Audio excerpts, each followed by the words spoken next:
Hello, જય માતાજી. કેમ છો બધા? આજે આપણે આવું સરસ એવું કંટોલાનું શાક બનાવશું. તેને માટે આપણે પહેલાં કંટોલાને એક બાઉલમાં પાણી લઈને આપણે સરસ રીતે ધોઈ દેવાના છે.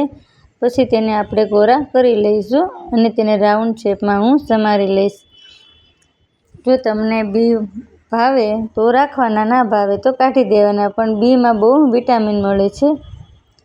અને મેં અહીંયા એક બાઉલમાં તેલ ગરમ કરવા મૂકી દીધું છે.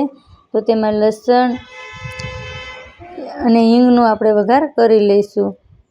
તેમાં આપણે હળદર અને સ્વાદ પ્રમાણે મીઠું એડ કરી લઈશું અને આપણે તેને મિક્સ કરી લઈશું.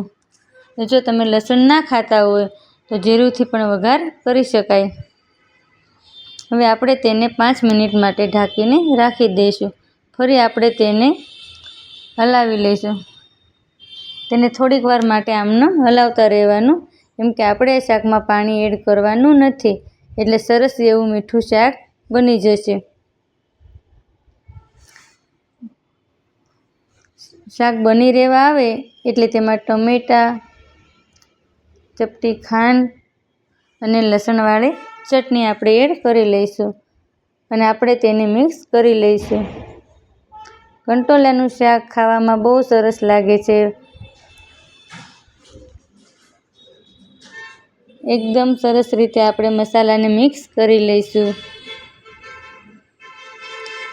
હવે આપણો મસાલો મિક્સ થઈ ગયો છે અને આપણું શાક બની રહેવા આવી ગયું છે.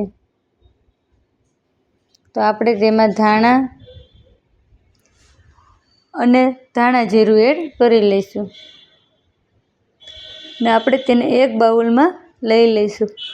સરસ એવું કંટોલાનું શાક આપણું બની ગયું છે. ને જો તમને મારો વિડીયો સારો લાગે તો લાઈક કરજો, શેર કરજો અને સબસ્ક્રાઈબ કરજો. આવજો.